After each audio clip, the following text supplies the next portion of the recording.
Circuit Info YouTube channel.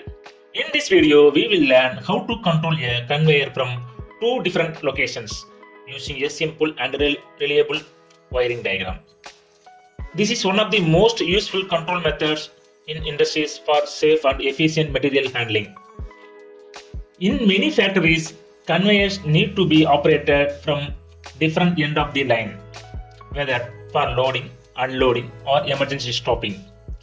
Dual location control helps improve safety, accessibility, and productivity.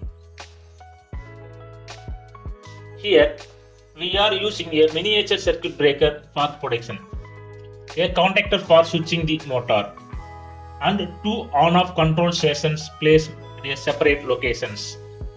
Each station has a green push button to start the conveyor and a red push button to stop it.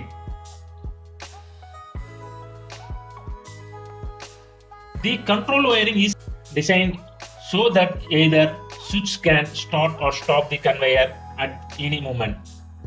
The start push buttons are connected in parallel, allowing the motor to start from both locations. The stop push buttons are connected in series, ensuring the conveyor can be stopped from any location instantly. This simple logic guarantees complete safety and flexibility on the production line. Once the start push button is pressed, the contactor coil energizes and the conveyor being to run.